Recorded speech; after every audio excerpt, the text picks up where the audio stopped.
नमस्कार प्यारे साथियों, स्वागत है आपका अपने YouTube channel Parth study point पर। जैसा कि वीडियो की टाइटल और थंबनेल से आप समझ गए होंगे कि जो आज की हमारी वीडियो रहने वाली है वो रहने वाली है ITI क्या है।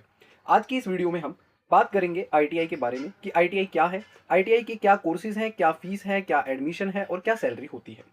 मतलब 10th या 12th के बाद अगर आप कंफ्यूज हो कि क्या करें, ग्रेजुएशन करें या कोई स्किल सीखें, अगर आप कम टाइम में स्किल सीख कर जल्दी जॉब चाहते हो तो ITI आपके लिए बेस्ट ऑप्शन हो सकता है। आज के इस वीडियो में मैं आपको ITI की पूरी डिटेल्स देने वाला हूं। Course, duration, fees, admission process, salary और फ्यूचर स्कोप तक सब कुछ हम बहुत ही सिंपल भाषा में आज की इस वीडियो में सीखने वाले हैं। तो समय को ज़ाया नहीं करते, वीडियो में आगे बढ़ते हैं। लेकिन उससे पहले मैं चाहूंगा, अगर आप हमारे यूट्यूब चैनल पर नए हैं तो हमारे यूट्यूब चैनल को प्लीज़ सब्सक्राइब कर दें, वीडियो को लाइक कर दें और ज़्यादा से ज़्यादा लोगों तक शेयर कर दें और कमेंट करके ज़रूर बताइएगा वीडियो आपको कैसा लगा। तो बढ़ते हैं आगे और देखते हैं ITI क्या है। तो हमारा बेसिकली सवाल जो है, ITI के बारे में सुना तो बहुत है, लेकिन ITI होता क्या है। देखिए, तो ITI का फुल फॉर्म होता है इंडस्ट्रियल ट्रेनिंग इंस्टीट्यूट। इंडिया में ITI के इंस्टीट्यूट्स बहुत सारे होते हैं। तो देखो, ITI का जो इंस्टीट्यूट होता है उसको रेगुलेट कौन करता है, उसको कोऑर्डिनेट यानी कंट्रोल कौन करता है, तो उसको कंट्रोल करने का काम है डायरेक्टरेट जनरल ऑफ ट्रेनिंग, जो कि ministry of skill development and entrepreneurship के अंडर आता है। तो जैसे अगर मैं आपको सिंपल शब्दों में बताऊं, ITI एक government recognised technical training course होता है जिसमें स्टूडेंट्स को प्रैक्टिकल स्किल सिखाई जाती है, जैसे कि electrician, fitter, welder, mechanic, computer operator और भी बहुत कुछ। मतलब सिंपल सरल शब्दों में ITI एक ऐसा कोर्स है जो गवर्नमेंट द्वारा रिकॉग्नाइज्ड है, मतलब गवर्नमेंट इसको करवाती है। और ये एक टेक्निकल कोर्स होता है जिसमें बच्चों को प्रैक्टिकल नॉलेज दी जाती है। थ्योरी वाली नॉलेज बहुत कम होती है और इसमें बच्चों को स्किल्स सिखाई जाती है। कौन सी स्किल्स? जैसे इलेक्ट्रीशियन, फिटर, वेल्डर, मैकेनिक या कंप्यूटर ऑपरेटर। ये कोर्स मेनली उन स्टूडेंट्स के लिए होता है जो 10th या 12th के बाद जॉब ओरिएंटेड स्किल सीखना चाहते हैं। अब देखो, आपको भी पता है आज थ्योरी वाली नॉलेज से ज्यादा स्किल वाली नॉलेज, प्रैक्टिकल नॉलेज का जमाना है।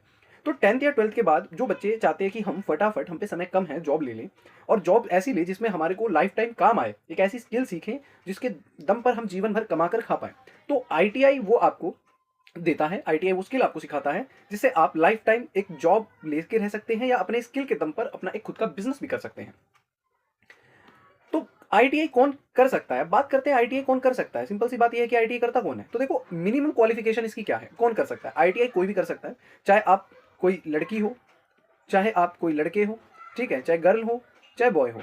ITI कोई भी कर सकता है, गर्ल्स हो चाहे बॉयज हो। इसकी मिनिमम क्वालिफिकेशन होती है कि आप 8th पास हो, 10th पास हो या 12th पास हो। ट्रेड के अकॉर्डिंग होता है, मतलब आपने क्या ट्रेड लिया है, क्या आपकी ब्रांच है, सिंपल सी आपने कौन सी फील्ड ली है। तो एज लिमिट क्या है? यूजुअली इसकी एज लिमिट 14 से 40 साल तक होती है, स्टेट के अकॉर्डिंग होता है। दिल्ली का ITI अलग होता है, यूपी ITI अलग होता है, बिहार ITI अलग होता है। तो सबकी अपनी अपनी एज की रिक्वायरमेंट होती है। इसमें मोस्ट पॉपुलर ट्रेड्स जो होते हैं वो आपको 10th के बाद ही मिलते हैं। आपको मतलब मिनिमम ITI के लिए 10th पास होना जरूरी है।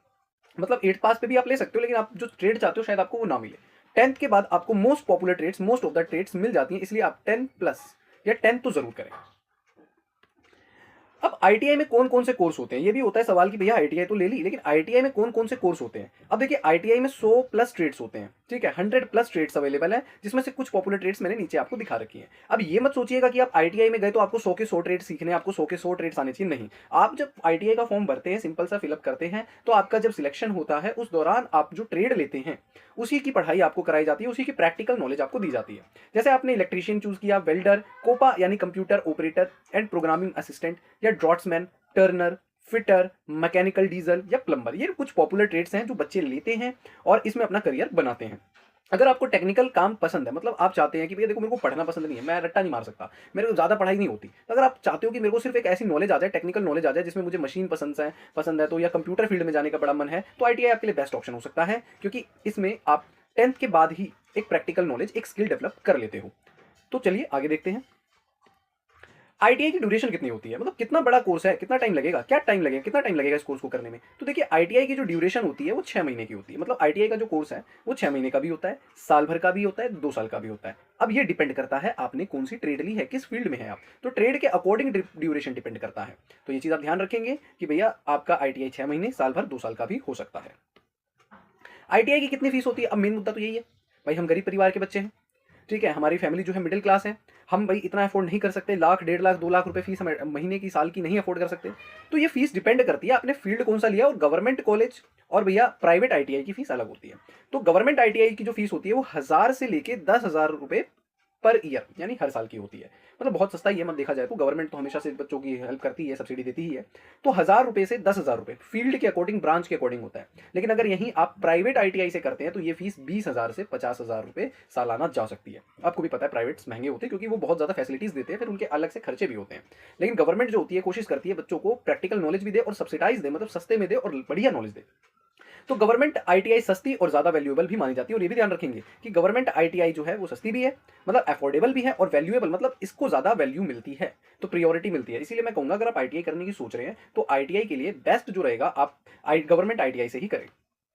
एडमिशन प्रोसेस क्या है? अब ITI में एडमिशन कैसे लेंगे? तो एडमिशन प्रोसेस बहुत ही सिंपल होता है और एडमिशन प्रोसेस स्टेट के हिसाब से होता है। अब कौन से राज्य से, आप कौन से स्टेट से फॉर्म भर रहे हैं, हर एक राज्य की अपनी अपनी डिमांड होती है। जनरली क्या होता है, हम उसकी बात करते हैं कि जब ITI का फॉर्म भरा जाता है तो जनरली उसमें करना क्या होता है। तो देखो, ऑनलाइन फॉर्म भरे जाते हैं सबसे पहले। तो जो ITI होता है उसके लिए आप ITI पे जाते हैं। ITI की जो स्टेट की उनकी पोर्टल है, हर एक स्टेट का अपना अपना होता है। UP ITI अलग है, बिहार अलग है, दिल्ली ITI अलग है। मेरिट लिस्ट के हिसाब से देखिए, 10th के मार्क्स इसमें होते हैं, कोई इसमें एग्जाम नहीं होता। आपने 10th कर ली, 10th के बाद आप सिंपल ITI का फॉर्म भरें और अप्लाई कर लें। लेकिन इसमें फिर सिलेक्शन कैसे होता है? तो 10th की मेरिट लगती है, मेरिट लिस्ट। मतलब 10th में जितने ज्यादा आपके अच्छे मार्क्स होंगे, जितना हाई स्कोर आपने किया होगा, उसके अकॉर्डिंग आपको गवर्नमेंट कॉलेज यानी गवर्नमेंट ITI भी बहुत अच्छा मिलेगा और आपकी पसंद की ट्रेड भी आपको मिलेगी। तो 10th की मेरिट मार्क्स के इस बेसिस पर इसकी मेरिट बनती है। फिर इसके बाद काउंसलिंग होती है, यानी कॉलेज अलॉटमेंट होता है और फिर आप ITI में पढ़ते हैं। तो आप काउंसलिंग करते हैं, आप अपनी प्रेफरेंस भरते हैं, आपकी क्या ट्रेड है, आप किस कॉलेज में जाना चाहते हैं, आपके नियर बाय कॉलेज कौन सा है, किसमें आप पढ़ना चाहते हैं। उसके बाद आपकी मेरिट बेस पे आपके नंबरों के हिसाब से रैंक आती है, रैंक के हिसाब से आपको कॉलेज अलॉटमेंट होता है। तो कुछ स्टेट्स जो होते हैं वो एग्जाम भी करवा लेते हैं ITI के लिए। तो जैसा कि मैंने बताया, जनरली 10th की मेरिट लिस्ट पे ही होता है, लेकिन कुछ अपना अपना स्टेट्स का हिसाब होता है, वो एंट्रेंस एग्जाम भी करवा लेते हैं। अब ITI करने के बाद क्या करें? अब मान लीजिए हमने ITI कर ली, हमने साल भर लगा दिया, 2 साल ITI में किया। अब बेसिकली क्या होता है, कॉलेज में ही जॉब मिल जाती है बच्चों को, ठीक है। कई कंपनीज आती हैं, उनको जॉब ऑफर करती हैं, लेकिन फिर भी अगर नहीं हुआ तो फिर क्या करें ITI करने के बाद? तो देखो, जैसा कि मैंने बताया, ITI करने के बाद डायरेक्ट जॉब किसी प्राइवेट कंपनी में जाके आप जॉब कर सकते हैं, जो कि कॉलेज के कैंपस में ही आती है और आपको जॉब अलॉट हो जाती है। नहीं तो आप अप्रेंटिस के स्वरूप में, यानी एक ट्रेनिंग विद स्टिपेंड, मतलब आप किसी के शिष्य के रूप में भी काम कर सकते हैं, मतलब एक आप इंटर्नशिप भी कर सकते हैं। गवर्नमेंट जॉब्स के एग्जाम दे सकते हैं। देखिए, बहुत गवर्नमेंट जॉब्स ऐसी हैं जहां पे ITI की रिक्वायरमेंट होती है। जैसे सबसे पहले मैं आपको बताऊं, रेलवे रेलवे रेलवे में ITI फील्ड की बहुत ज़्यादा डिमांड है। रेलवे बहुत सारे ऐसे जॉब्स निकालता है जिसमें ITI किए हुए बच्चों की रिक्वायरमेंट होती है। नहीं तो आप क्या कर सकते हैं, डिप्लोमा के लिए आगे कर सकते हैं। नहीं तो आप railway, PSU, electric board jobs में भी अप्लाई कर सकते हैं। तो ITI के बाद आप अप्रेंटिसशिप ट्रेनिंग स्कीम ATS के थ्रू भी एक्सपीरियंस ले सकते हैं। तो आप जानते हैं, एक्सपीरियंस के हिसाब से आपकी वैल्यू बढ़ती रहती है। तो ITI करने के बाद बहुत से ऑप्शन है, आप डायरेक्ट जॉब कर सकते हैं, आप गवर्नमेंट एग्जाम भी दे सकते हैं, आप डिप्लोमा में एंट्री ले सकते हैं, आप रेलवे, PSU या इलेक्ट्रिक बोर्ड जॉब्स तक भी ले सकते हैं। अब बात करते हैं मेन, जिसके लिए हम यहां तक इंतजार कर रहे थे, कि मतलब सैलरी कितनी मिलेगी भाई। ITI तो कर ली, जॉब भी ले ली, लेकिन सैलरी कितनी होगी? तो देखिए, आप भी जानते हैं ये 10th के बाद का कोर्स होता है, 2 साल आप इसमें लगाते हैं, साल भर 2 साल आप लगाते हैं। तो एज अ फ्रेशर आपको कोई हाईली पेड जॉब नहीं मिलती। एज अ फ्रेशर आपकी जो जॉब लगती है वो 8,000 से 15,000 रुपये महीने की लगती है। तो आप ये मत सोचिए कि बहुत कम है यार ये तो आप भी जानते हैं एज अ फ्रेशर आपको कोई भी बहुत हैवी पे नहीं मिलेगा। लेकिन 8 से 15,000 रुपये की सैलरी कोई बुरी नहीं है। जैसे जैसे जैसे आपको एक्सपीरियंस होता है तो ये सैलरी 20,000 से 40,000 पर मंथ भी पहुंच जाती है। और अगर आप इंडिया में रहकर जॉब नहीं करना चाहते, आप किसी गल्फ कंट्री में जाते हैं, तो गल्फ या फॉरेन जॉब आपको मिल जाए तो भैया सैलरी आपकी बहुत ज्यादा होती है, ये 1 लाख प्लस चली जाती है। तो चाहे गल्फ कंट्रीज हो या फॉरेन कंट्रीज हो, लोग बच्चे जो होते हैं वो अप्लाई करते रहते हैं वो विदेशों के लिए, क्योंकि विदेशों में भी जो आपकी फॉरेन कंट्रीज हैं या गल्फ कंट्रीज है, वहां पर इसकी डिमांड है, ITI की डिमांड है। तो आप वहां पर भी अप्लाई कर सकते हैं और अच्छा खासा सैलरी आप गेन कर सकते हैं। क्या ITI करना सही है? सबसे मेन चीज ये चीज ध्यान रखें। देखो क्या होता है, हम 10th कर लेते हैं, हमारे आसपास जो होते हैं ना सो कॉल्ड भैया दीदी या रिश्तेदार, ये जो हमारे रिलेशन वाले होते हैं ना, ये हमको बड़ा डिस्टर्ब करते हैं। जो हमारे रिलेशन में अड़ोसी पड़ोसी होते हैं, हमारे भाई बंधु होते हैं ना, ये हमको कंफ्यूज करते हैं। मतलब क्या सर, क्या कंफ्यूज करते हैं? देखो, आपको भी पता है, कई बच्चे कहते हैं कि देखो ITI गलत है, कई लोग कहते हैं डिप्लोमा गलत है, कोई कहते हैं, मतलब गलत कहने का मतलब ये है कि इसके बाद कोई लाइफ नहीं है, इसके बाद कुछ है ही नहीं। क्यों नहीं है लाइफ? क्या बच्चे करते नहीं है? क्या बच्चों को जॉब नहीं मिलती? मैं काफी ऐसे स्टूडेंट्स को जानता हूँ जिन्होंने ITI किया है, जिन्होंने डिप्लोमा किया है और बहुत हाईली पेइंग जॉब्स में है, या खुद का बिजनेस आज रन कर रहे हैं।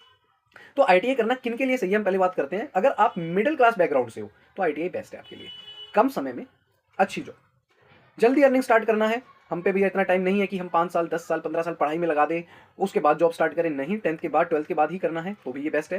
प्रैक्टिकल काम करना आपको पसंद है, मतलब आपको थ्योरी वाली चीजें नहीं पसंद, आपको किताबों को रट्टा मारना नहीं पसंद, आपको नहीं पता हिस्ट्री याद करनी, नहीं पॉलिटिकल साइंस आपको नहीं करना, आप चाहते हो प्रैक्टिकल नॉलेज हो जिसमें मैं कुछ सीखूं, प्रैक्टिकल नॉलेज आप गेन करना चाहते हो तो आईटीआई सही है। और ग्रेजुएशन में इंटरेस्ट नहीं है कि आप 4 साल की ग्रेजुएशन करो, समय लगाओ और उसके बाद फिर आपको कुछ ना मिले, इससे बढ़िया प्रैक्टिकल नॉलेज आप लेना चाहते हो तो आईटीआई आपके लिए बेस्ट है।